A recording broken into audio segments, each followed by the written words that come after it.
A very good evening to you from NICG Fireplace Conversations. My name is Vensha Klute. I'm the Executive Director of the Namibia Institute of Corporate Governance. So excited about tonight's topic. It really sort of spills off of last week's topic. The role of the shareholder in governance is what we're talking about today. So in our last segment, as I have said, when we discussed transforming beleaguered public enterprises into healthy entities, a lot was said about the shareholders' involvement in the governance of entities.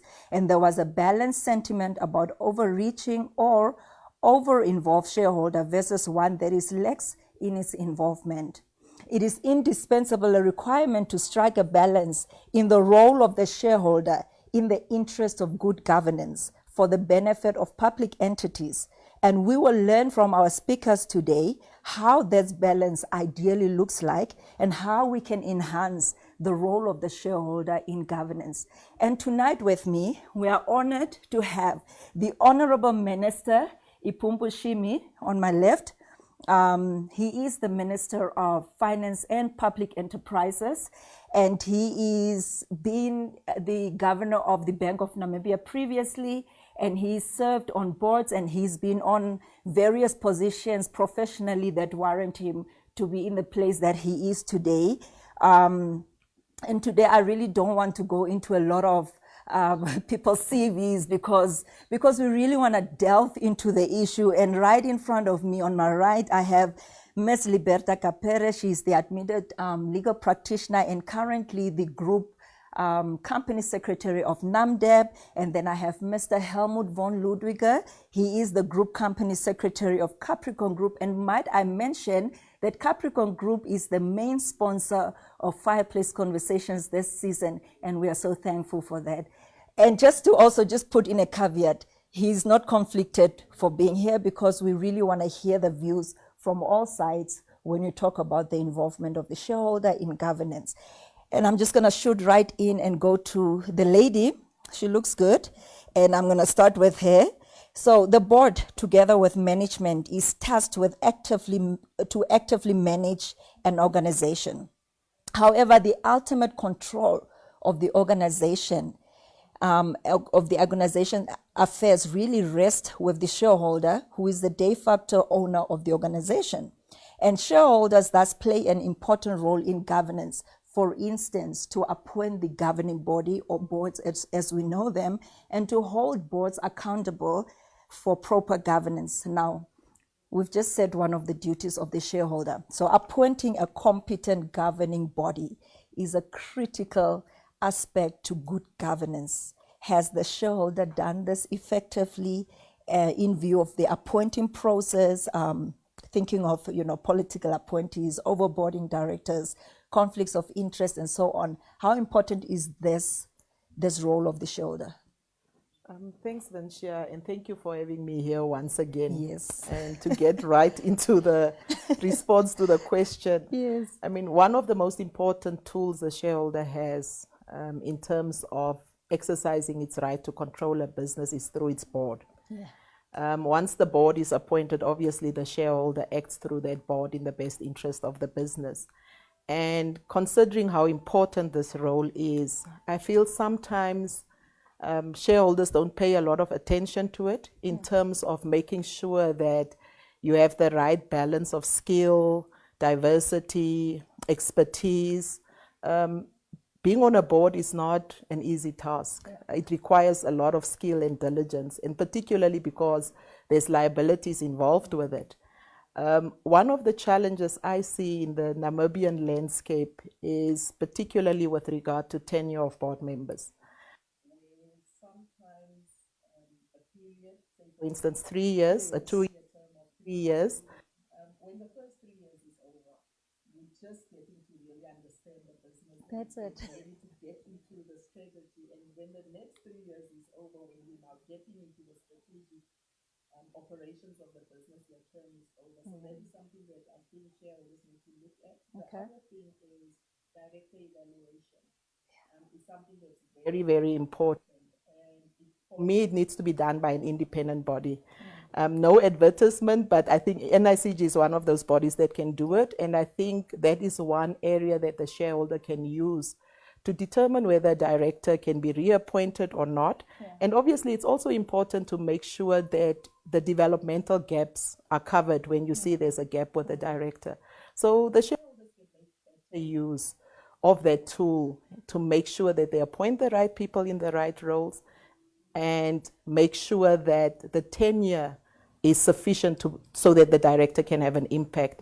And another thing I want to add, Vinsha, is that when it comes to conflict of interest, conflict is something that can be managed. Yeah. So obviously the director declares it. If it can be managed, it is managed. However, if it cannot be managed, it is incumbent on the director himself or herself to remove themselves by resignation, or the shareholder can remove them. Yeah.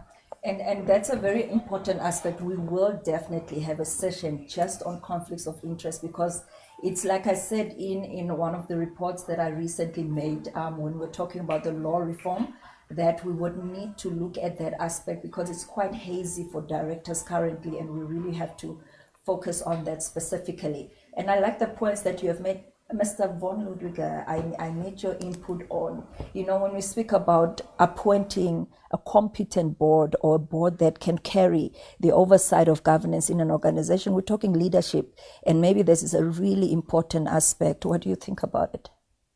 The first thought that came to my mind was the Singapore model of success. And they call it the MPH model. Some call it miles per hour, but that's just to remember it. Yeah. The M stands for meritocracy, i.e. you appoint someone on merit, Yeah.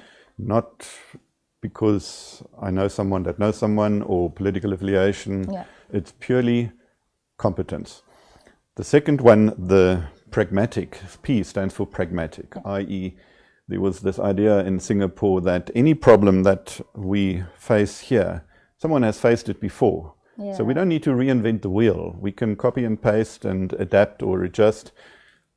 Get a solution that has been tested and tried and that works, that fits our needs. Yeah. And the last one, the H, stands for honesty. So integrity, the zero tolerance for corruption, those three things seem to have been what made Singapore successful. So if you want to appoint a competent board, that's where I would start. Look at someone that knows what is required, what we are talking about.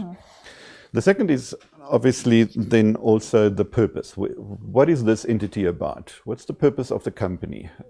And in a commercial setup, in a private sector setup, the triple bottom line comes to mind. It's you need to be profitable for starters. If you're not profitable, then you won't last. It's not sustainable. But usually there is more than that. We're not just about making money.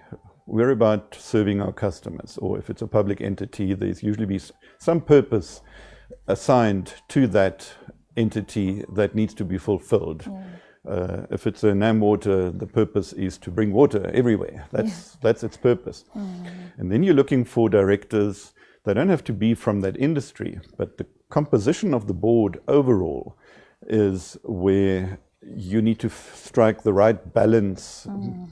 And the balance King 4 always harps about is a balance between executive directors and non-executive directors, where the non-executives are again split into independent non-executive directors and the others that are not classified as independent. So if a shareholder appoints a director specifically to represent his interests, then that director would not be classified as independent, but every one of those directors has a fiduciary responsibility towards the entity, first of all. And in public entities, the purpose would need to be tested as well to see if the purpose is actually achievable. Sometimes we expect an entity to be financially viable while also implementing public policy. Sometimes those two goals are incompatible. You can't have it both ways. But test for the purpose and try and achieve the purpose. And I mean, I'm now going to turn to the minister, to the honorable minister. You know, what we're talking about are all components of what makes a really good and effective governing body, the board. And I think if you have the leadership correctly, it really speaks to how they will manage the entity in its best interest. I know that public entities have just been put under your care recently, and you are probably still trying to put things into effect apart from what's been done before in order to bring it under your proper care. With what you have seen currently, do you think that we are really appointing competent boards? And if they are not competent, are we doing the necessary to ensure that entities are really led by competent governing bodies? Thank you, Vincia, for also for inviting me to this interesting discussion. Well, let's begin where we were before. Public enterprises were falling under 11 line ministries. Yeah. So we have now consolidated them into, in fact, we have classified them. We have what we call commercial enterprises that are governed directly, or the shareholder ministry is a ministry of this time now, finance and public enterprises. And you have what is called the non-commercial commercial public enterprises that are sitting with their line ministries. Yeah. So, but the process of appointment is more or less the same. So in the past, relevant line ministries will think about the people whom they think are competent to be on the board of these public enterprises, and then appoint them. We have now moved away from that, and we have put in place a transparent process where we advertise positions that are available. If a public enterprise has got vacancies, those positions will be advertised. People will apply. There will be a committee that is going to, screen the candidates that have, or the applicants, and so this committee will make a recommendation to the minister to appoint. If it's a commercial public enterprise, the Minister of Public Enterprise will appoint. If it is a non-commercial public enterprise, there will be a recommendation to the line minister. So that process is put in place in essentially to try and attract, the right people to become board members of public enterprises. But it doesn't come without challenges, because it doesn't always yield the quality of people that you are looking for. So I don't know for what reason. Maybe we need to dive deeper into that issue as well, to understand why are good people not applying for, to become board members. Sometimes you'll find 3 or 4 applying who have got experience, who have got the right skill mix, but generally you don't always get the people that you're looking for. So at times we'll have to blend that with, we will have to go and headhunt and look for people whom we think have got the skills that we are looking for. So yes, we have. I think we are moving in the right direction, but the process itself is not without challenges. Yeah, and probably one of the reasons why people are not applying is that it's probably like in a job situation. Good people are not always in the market looking for work, so you have to try and find a way of incentivizing them to apply, and for any job position. And I believe it's the same with board vacancies. Yeah, and you mentioned something that's quite important: incentivize.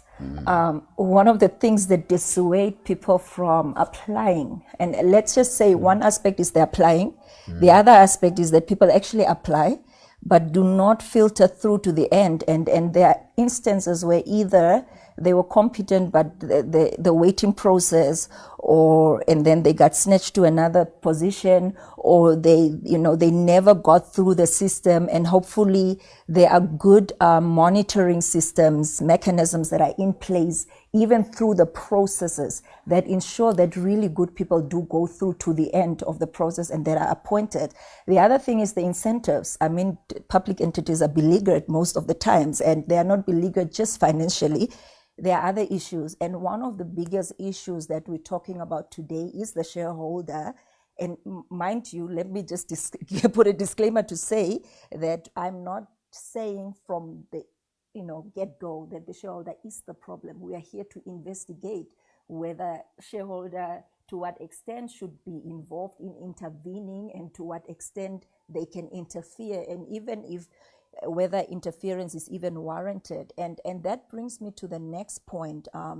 The powers that are related to managing the organization are to be exercised by the board, like you have already said, that the shareholder appoints the board, and then it trusts that the board is competent enough to lead the entity in its oversight of governance, and those are reserved for the board. But the powers reserved for the shareholder are those which affect the exercise of the proprietary rights of the shareholder.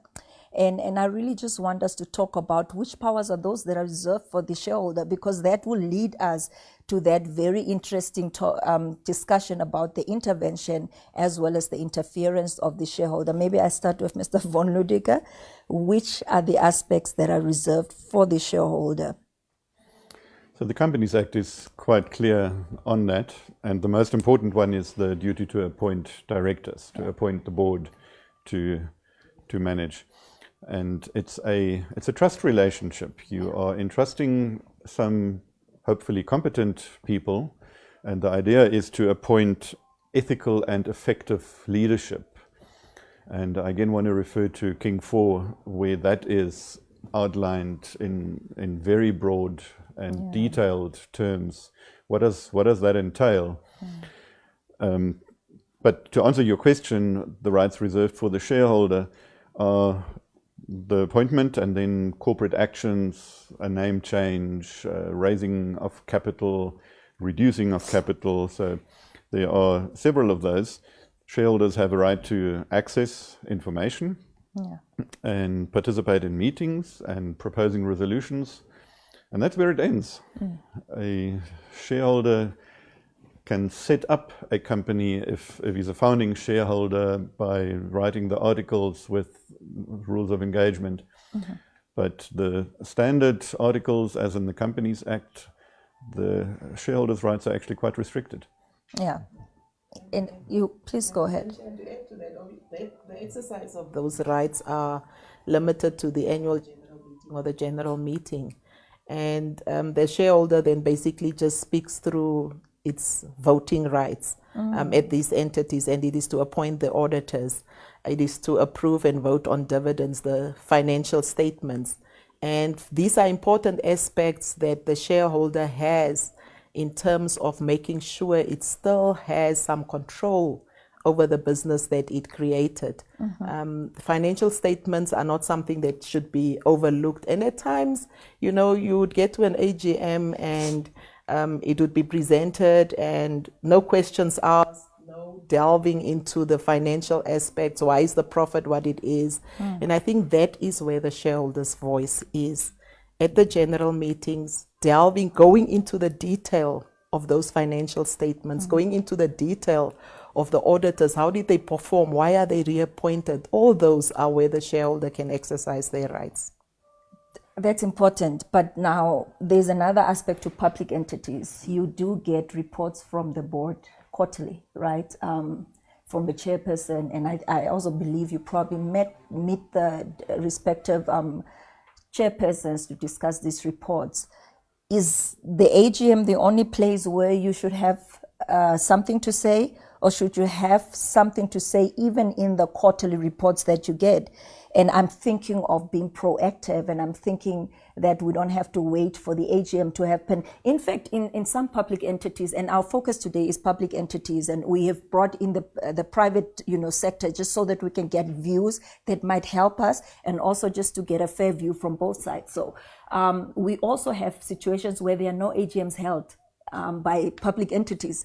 And for some of us who are governance practitioners, we've come to boards and we've said, have you had an AGM before? No, we've not had. Okay, we should have one. Okay, so this is just so that the shareholder knows that there should be AGMs. And is that the only platform to come in, or should you be responsive already at the time of the quarterly reports?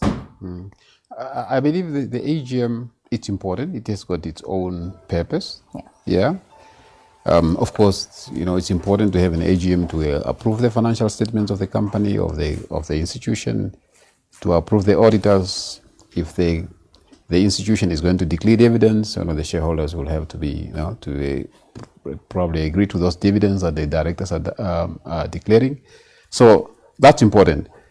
But I don't think it limits a shareholder to say, I want information. So if you want information on a regular basis, depending, of course, on the context and the situation of the company. If the shareholders feel that maybe the company is in a situation where we need regular information, I think I don't see anything wrong with that. Okay. Yeah, I don't see that as an interference. I think,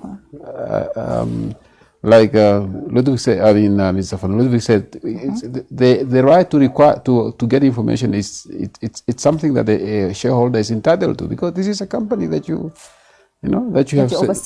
oversee, and you are an owner of that company, so to speak. So, yeah. So I think both is important, or both are important. In terms of having the AGM, but also depending on the situation on the ground. If you feel that you need to have to receive information on a regular basis, I don't think there's anything wrong with it. Absolutely. Yeah. But should we not be responsive at the stage of your quarterly reports? I think perhaps when Air Namibia was falling, there might not have been that requirement of the quarterly reports. I know PEGA was just coming into being. And maybe as a result, time and again, there were unaudited financial statements. When did the auditor lose a grip on overseeing and making sure that as the de facto owner of this entity, for instance, that you should have had a say and say, we are the ones that adopt the financial statements. Why are they not audited? But I think you'll have to put the responsibility on both the directors and the shareholders. Because the directors in the first place must make sure that financial statements are up to date. Yeah, and I think in the Companies Act, the Companies Act has got a deadline. Is it 6 months after the end of the financial year? After the end of the financial year. So that's already a legal responsibility or a legal obligation to have audited financial statements at least 6 months after the end of the financial year. Now, if you as a director, you are duty bound to ensure that those financial statements are there. Now, if the directors are not doing their work, the shareholder also has got a duty to demand those financial statements at the AGM, because you can't have an AGM without financial statements. So what are you approving at the AGM? Yeah, so I think there both the director and the shareholder was not doing his job or her job. Yeah. Liberta. And nowadays, Vinsha, we talk about shareholder activism. In the past, it was expected of a shareholder to be silently in a corner, wait for an AGM.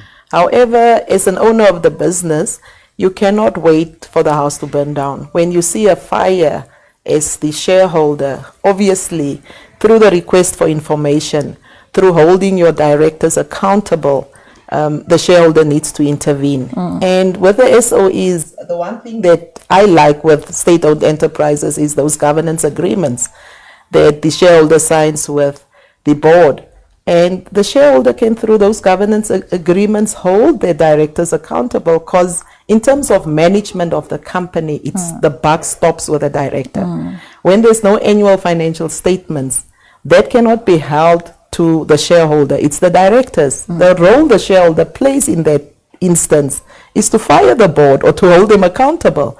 But once the shareholder accepts that year after year there is no financial statements and accepts that situation, unfortunately there's no shareholder activism. And that results in situations where companies go down. Shareholders need to act when it's still early. Mr. Von Ludwig, you have something to... I absolutely agree. And it goes back to that trust relationship that I referred to earlier. And my parallel is a trust. When you establish a trust, now a company is a bit different and the similarity ends somewhere, but when you establish a trust, you as a founder have some trust assets that you entrust to trustees to hold, to keep, to manage those trust assets on behalf of the beneficiaries or on behalf or for a certain purpose. And in a company, it's similar.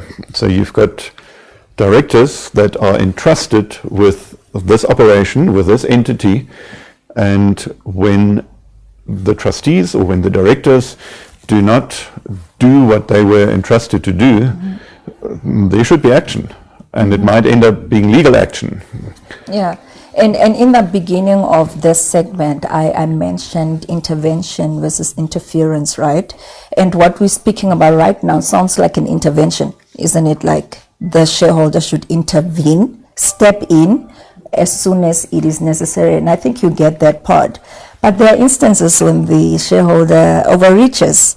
And I'm going to be a little bit more frank on this question and say that sometimes the shareholder oversteps its boundaries and steps into the operations which it had entrusted to the board. And the most recent of that example is the Nampower instance. And currently I've been reading the BIPA tender that you know has to the 20 million to the is it the 28 that it has to change to. So there it seems to me more like a clear-cut interference aspect. What do you say about that? Maybe focus on Nampower because that one was quite critical. Okay. Let's talk about Nampower. Yeah. Now, I think Nampower is not a normal company.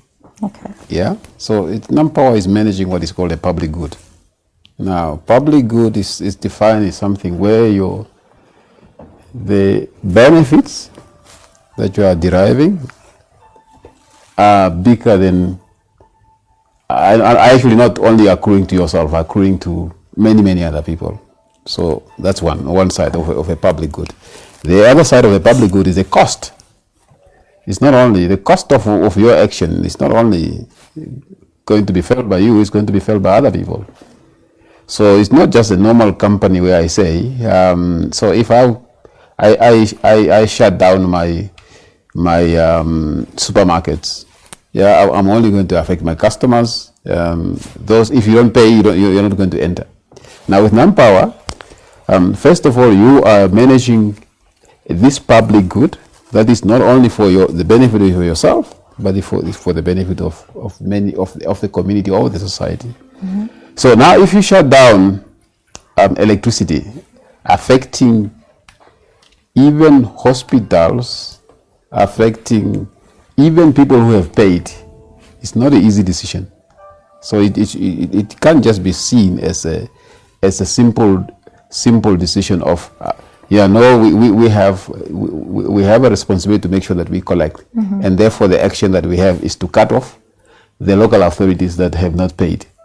Now the problem is that if you cut them off, you're not only going to hurt the ones that have not paid. You're actually going to hurt everybody.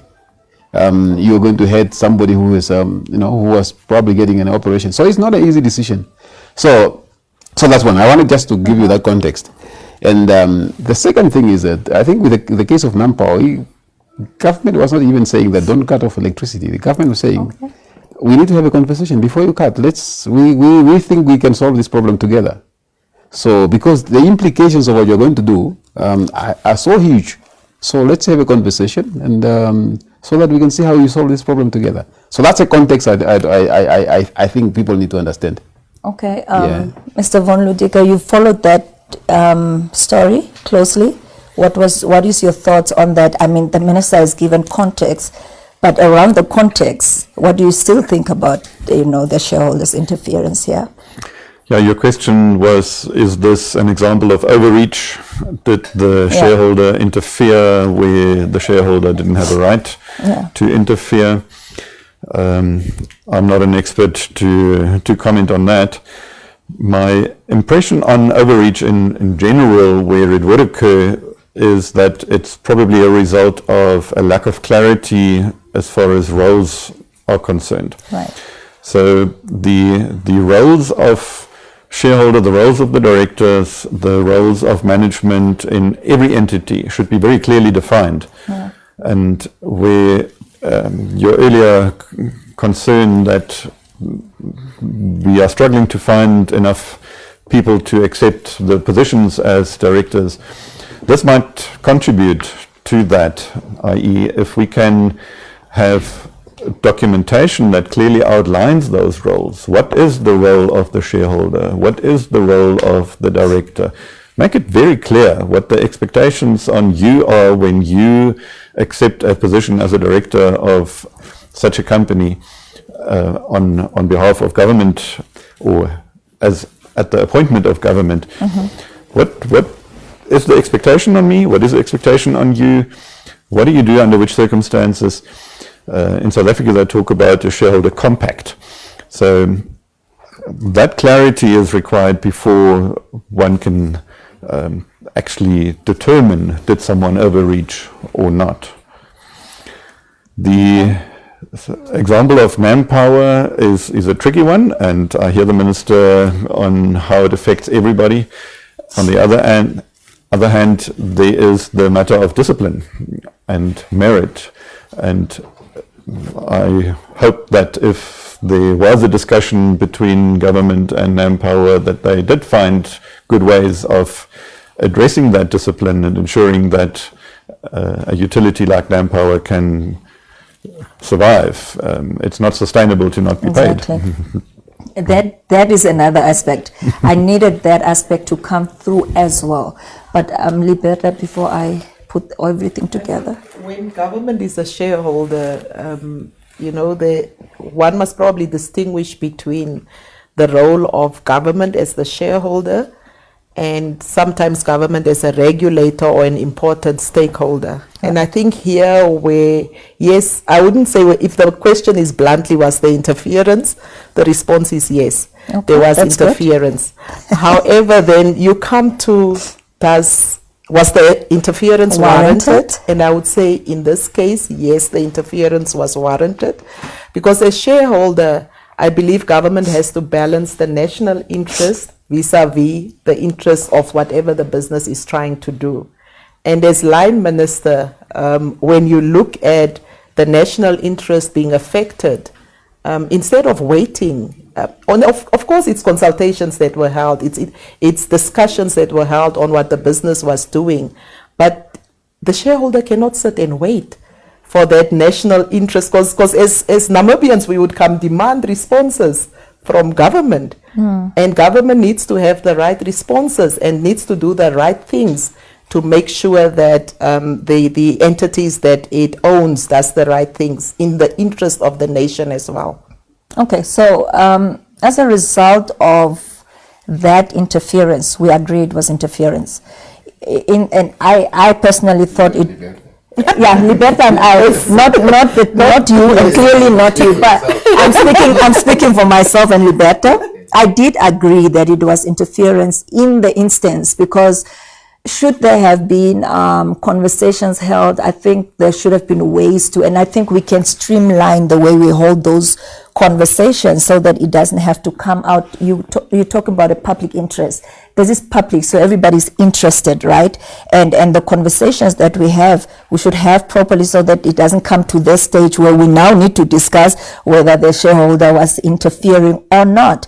As a result of that specific incident, the board was told to do a certain thing, and the board responded. Obviously, I've read the response of the board. How did the shareholder feel about that? The response of the board. Should the board have said, we must listen to the shareholder, or did the board act correctly or fairly, reasonably? Well, I'm not sure. I'm not sure whether the board. Yeah, I think it depends on what point in time are we talking about. Okay. So I think obviously the public does not know what has been happening behind the scenes. Yeah. The issue of outstanding debt is not something. The conversation has not started. Was it in May when NAMPA was switched off the lights? Was it May or June? Okay. June, I think. The conversation of what to do with that debt started in 2022 already. Okay. I think in January. So the NAMPA was part of that conversation. Yeah. Yeah.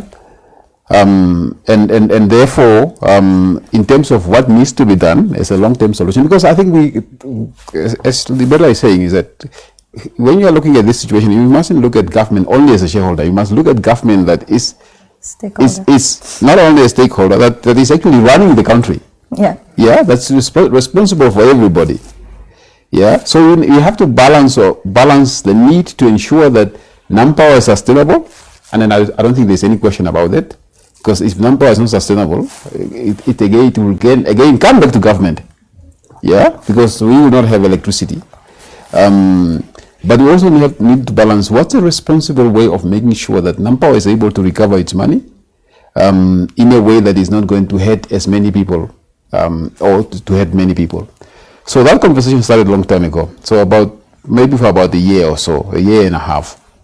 Of course, manpower has been saying, yeah, we don't see speed in terms of resolving this problem, so we are under pressure to collect our money. Yeah. So, but they knew what was happening, and before they switched off the lights, we also had some kind of a discussion that, you know, we are taking this route, so please don't switch off the lights. Give us a chance to see whether this is going to work, to, you know, help solve your situation, but also helps solve the situation in such a way that it's not going to hurt too many people. And the entity that was also considered. Remember, I said not hurting you with manpower, but also not hurting other people who and many people are innocent in this equation, because we have heard people who are saying, I have paid my electricity, but that day I didn't have electricity.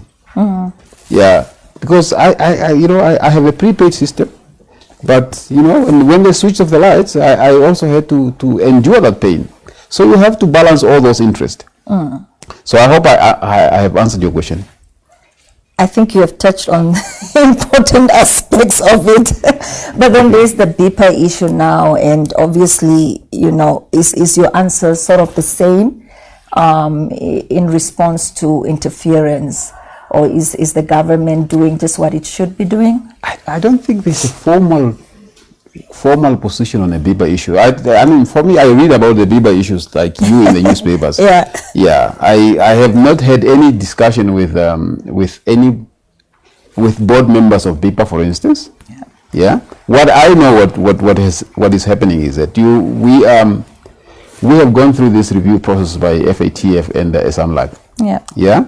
So one of the things that we have to fix in our system is to have systems that collect information on the beneficial owners of trusts, companies, yeah. So what else? Yeah, so I think mainly those ones. Yeah. So at the moment we don't have that. Okay. So BIPA will have to acquire a system. BIPA and the master of the High Court will have to, because they are the registrar of trust. They will have to acquire a system that is going to harvest information about who is the beneficial owner of this trust, who is the beneficial owner of this company. So now, I believe the conversation that has taken place between the Bank of Namibia and BIPA is that there are systems that have been proven to be able to effectively collect that information better. So, and BIPA was already in the process of acquiring a system, but it looks like that system is not going to address that problem. So I think the conversation was that, why don't we look at this system instead of that system? So I don't think there was any formal interference, as far as I know. Okay. That conversation was mainly between the Bank of Namibia. The shareholder ministry of BIPA is Minister of Trade. I don't think she even knows she's not. I don't think she's even aware of that conversation. Yeah. And what would be the interests of the governing, entity, which is under you? What would be your interest in this case to retain or to ensure good corporate governance? The interest is, of course, for instance, for BIPA to be able to buy a system that is cost effective. Yeah. Yeah. And but it is also a system that is going to help to the nation to avoid grey listing. Yeah. So we're not only going to look at BIPA as an entity. We need to look at the country we need to look at the whole country. Yeah. But of course, do it in a way that is beneficial to both BIPA and the country. I think that's, for me, that's the first prize. Okay. Yeah. And I think that's clear. Liberta, I mentioned the instance or the result of the interference in the NamPower issue, where the directors, or rather the chairperson through the board, obviously responded to the ministry or to the government. What happens in an instance like this, where you have board of directors and you have the shareholder? What should ideally happen? Should the board respond as it did? Does it have the right to respond like that? And if it does, what should be the response of the shareholder? Should it be antagonistic? should it be receptive? What should happen? I think, Vensha, where I want to start off in responding to your question is the fiduciary duty that the directors have. Shareholders do not have that duty. A shareholder does not have a duty of loyalty, of care, and all the other things that come with fiduciary duties that a director has. And as much as the shareholder has certain interest, when it comes to a director, and I don't want to use the word unfortunately, but unfortunately the director must always act in the best interest of the company. Or fortunately. So sometimes that interest is in conflict with the interest of the shareholder. Correct. And for a director, there's no two ways. So I think in terms of the response of NamPower, I haven't read the full response, but it should not result in an antagonistic relationship.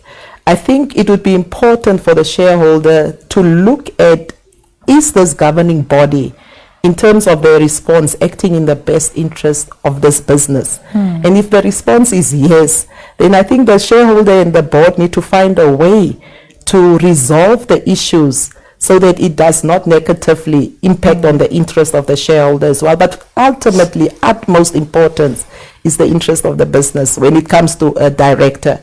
Because the director is the one who will go stand in court when it comes to that business. And in corporate governance, Vensha, we talk about the business does not have a soul or a life of its own.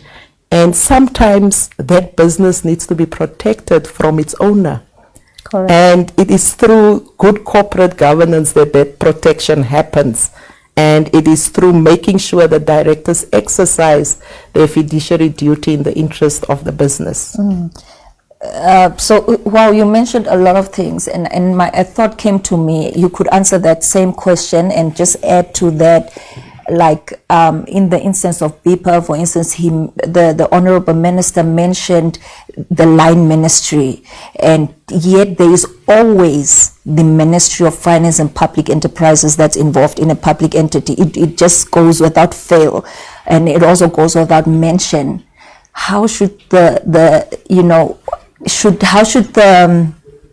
ministry position itself to adequately be involved not involved, but to adequately be informed to the extent that it should know when to act and when to, desist from acting?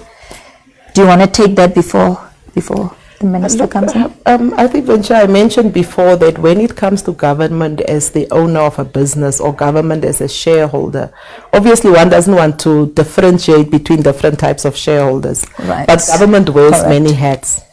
It wears the hat of making sure the public interest is respected and stands. It holds the hat as a regulator. It holds the hat as business owner. Yeah. And there is various interests that the government must balance. And I don't think it's an easy task for the Minister of Finance to balance those different interests when it comes to public enterprises. Yeah. And the Minister spoke about public good.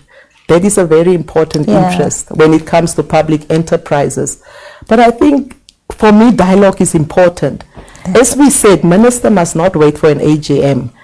When there is a problem, request for information. Call for a stakeholders meeting. Call there's not just an AGM, there's general meetings as well where certain things can be discussed.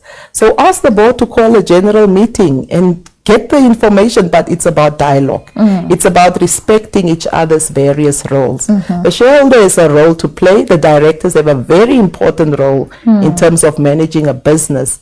And the shareholder needs to respect that. However, dialogue is very important. And sometimes, Vinsha, I must say that instead of calling the full board or even speaking to the board, sometimes line ministers speak to management, which is the issue that, it's a direct, it's jumping the board, going to management, getting information from management that the board probably does not even have. And that for me is overreach. That for me is interference that should not be allowed. That's actually key to mention. Do you have something to add to that, Mr. von Lüdecke? Gilberto summarized it very well. I can hardly think of anything to add to that. So the bigger picture is important, and the bigger picture is, what are we trying to achieve at the end of the day? And part of that bigger picture is not setting someone up for failure. So be it management, be it the board of directors that we are trying to recruit. So there must be that respect for the different roles that Liberta outlined so well. And yet at the same time, the bigger picture does include a lot of things. Yes, the directors have a fiduciary duty to the company, to the entity, and that must remain front and center of every director's, when doesn't matter which hat that director wears in the rest of their lives, the responsibility when acting as a director of a company must first and foremost be what is in the best interest of this entity. The shareholder, in this case government, has a lot of goals to achieve at the same time. And that is where maturity and communication comes in. And the meritocracy that I talked about earlier on comes to play as well. And the honesty, the integrity of all parties concerned. So I can just support again what Liberta said. You've added or you've emphasized again on communication, and I do report, I must now declare that I do report to the minister on a certain position, and because I do, I know that he has an open door policy, and it's easy to actually access him and to be able to speak to him about issues. And this is not NAMPOD, this is a different entity. But Minister, what do you say about this dialogue that should be had between you and you know, and obviously that overreaching aspect of management, skipping management and really speaking to the board? Yeah, before I get there, so I just wanted to clarify one thing that you have mentioned before. So in terms of the lines of reporting. So SOEs or public enterprise are actually grouped in two, maybe three categories. One is a commercial entity, which reports directly to the Minister of Finance and Public Enterprise in this now, before only Minister of Public Enterprises. So therefore, in terms of governance, in terms of the operations of that entity, so that reports directly to the Ministry of Finance. A non-commercial entity, for instance, like BIPA, BIPA reports to their line minister, which is the Ministry of Trade and Industrialization. So the Ministry of Finance and Public Enterprise has no role to play as far as the operations of BIPA is concerned. So the line minister is their minister. The only role that the Ministry of Public Enterprise has is when they have to recruit boards. So the process starts with the ministry to advertise and to recommend to the minister, and then the minister appoints. So I just wanted to make that clear. And probably to maintain oversight over just the governance aspects. Or to maintain the governance of... No, but public enterprise doesn't have that, because the line minister, the appointing authority is a line minister. So your job as the Minister of Finance and Public Enterprises is to say, I have advertised board positions. I have looked at the applicants. Yeah. As far as I'm concerned, these are the people that you should consider. And the minister even has, in terms of the law, the minister has a choice whether to even consider that list. So the law says the minister can decide that I don't like what is coming from the Minister of Public Enterprises. I'm going to appoint other people. The law only says that there must be a written motivation that is submitted to cabinet as to why she or he has not, endorsed the recommendation from the Minister of Public Enterprise. So the appointing authority in a case of BIBA is the Ministry of Industrialization. MSCT, Industrialization. Yeah. So that's why. That's why I was saying that I don't think. When I hear people talking about interference, all I know is that there was a discussion between them and the Bank of Namibia. Now the Bank of Namibia is not an appointing authority. Absolutely. Yeah. Just one of the not even an SOEC, just one of the entities that was there to basically just have a conversation about what is in their view it will compromise the country if we do not acquire a good system. So this interference from the government, I don't know where it's coming from. Okay. Then maybe I don't know, because I'm only telling you what I know, and as I said, I don't even think that the line minister knew that there was this kind of conversation. Yeah. So I wanted to clarify that part. But the communication is very, very important. Communication between the board and the line minister is very, very important. My position and my advice to line ministers is that you must not communicate with the management. You must communicate with the board. And I recently have been making it very, very clear to board members that if you want to communicate, you don't communicate to my ED, for instance, or by deputy ED. Board members communicate directly with me.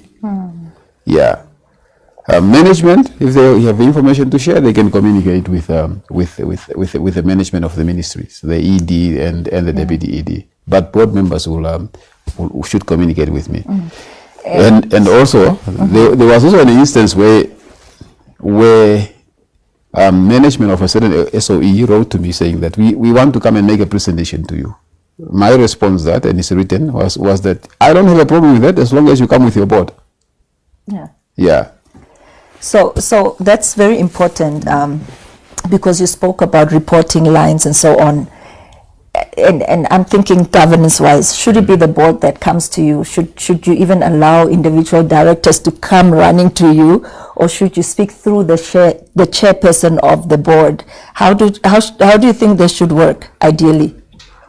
Venture, for me, each and every director is appointed on the board as an individual, and the chairperson has a specific role when it comes to chairing of a meeting, making sure there's the quorum and all that. As a director, I would be uncomfortable speaking to the appointing authority without my chair knowing. However, where it involves a matter of ethics, integrity, where the chairperson might be involved, or where you are seeing there's collusion between certain directors and the chair, I would approach the minister directly. I don't think the chairperson has a more superior role than other directors when it comes to access to the minister or to the appointing authority.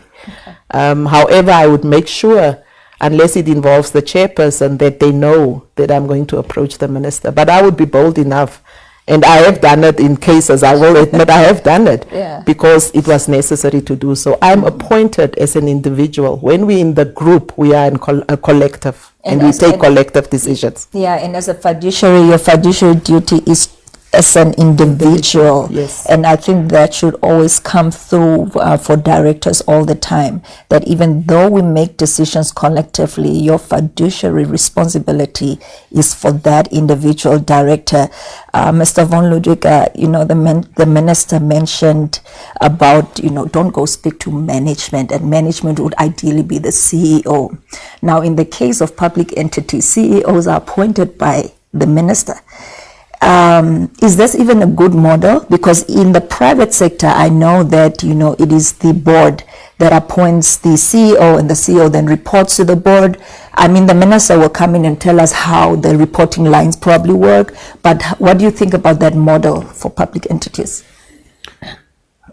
I'm out of my depth, to be honest. Yeah. But from a conceptual point of view, if I, as a shareholder, want to hold my board accountable, Yeah. it would be difficult to do that if I don't give the board the tools and the authority to hold management accountable. Correct. So I would expect that line to follow through. I don't know the legislation well enough, Yeah. but I Yeah. would campaign for the private sector model Yeah. of giving the board the job Yes. of choosing and appointing a CEO. The CEO, Liberta. Many of the enabling legislation of the SOEs indicate that the board can appoint in consultation with the minister. And when that in consultation becomes the minister appointing the CEO, I would have a problem. Yeah. Because the CEO is accountable to the board. And it should be the board that appoints. However, the in consultation should not be forgotten, because sometimes as board members, we can also, directors can get influenced, directors can appoint the wrong people.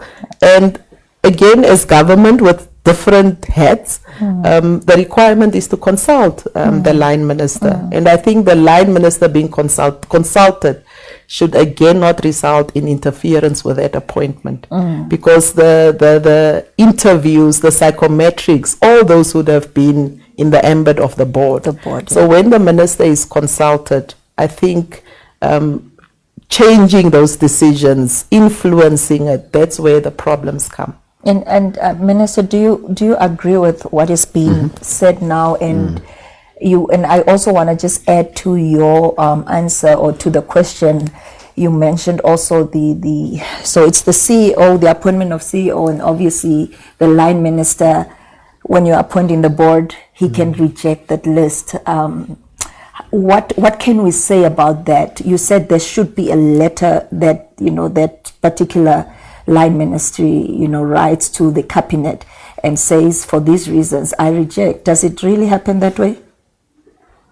Yeah, no, that's a that's a legal requirement. It has to. You see, in terms of the in terms of the appointment of boards.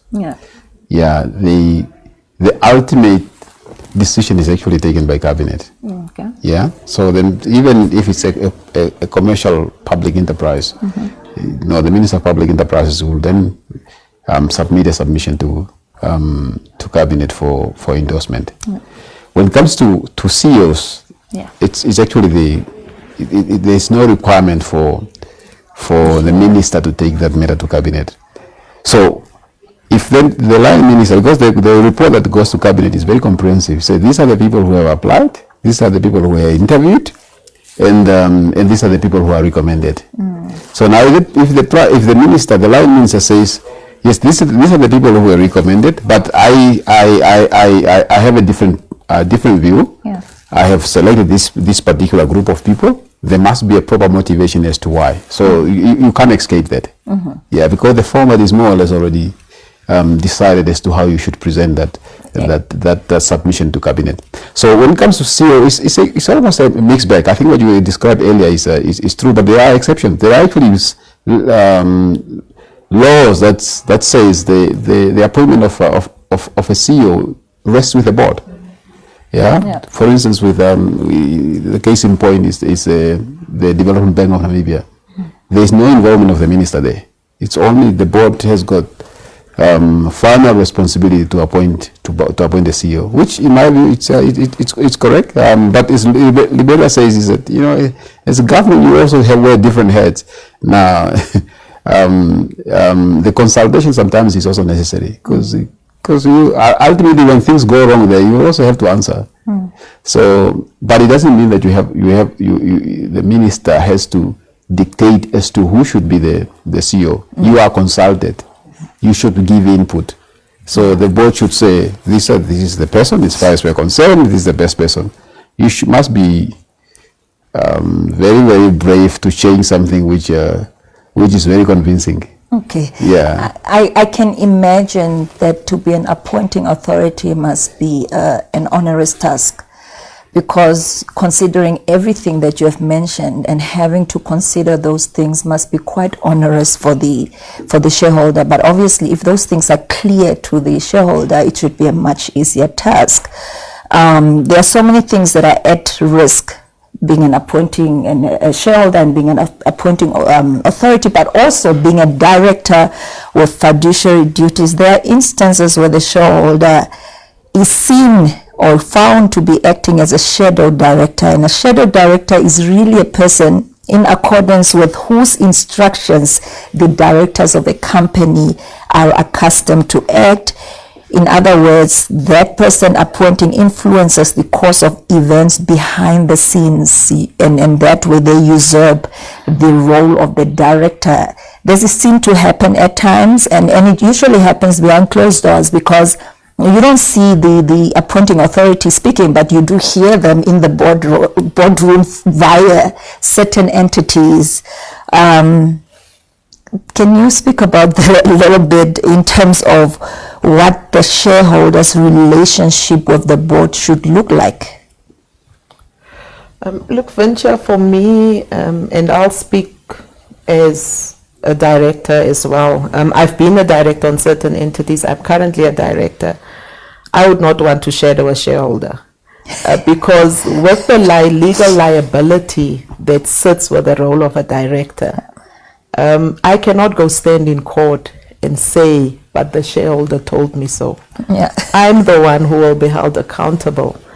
Therefore, whichever, I think, as advice, because we're on a public platform that's being watched by thousands of people, if there's a director that has a shadow director, I would strongly advise them to go relook that. Because when it comes to your fiduciary duty, when it comes to that liability, you will go stand alone. The shareholder will not be there. And at times, the shareholder will disown you and indicate that I have no role to play as a director. I'm not a director. So I think a director that does that allows themselves to be influenced, is really not acting in the best interest of the company, and is flouting the fiduciary duty that they have as a director. Honorable Minister, what do you think, well, as the de facto, owner of public entities, what should your relationship look like with boards and with management? Well, I expect the board to run the business in terms of, setting the tone, in terms of strategy, making sure that the systems of controls are in place, making sure that management is delivering. So that's what I will expect from the board. And therefore my interaction with them will be in that space. How is the organization functioning? Is it meeting its objectives?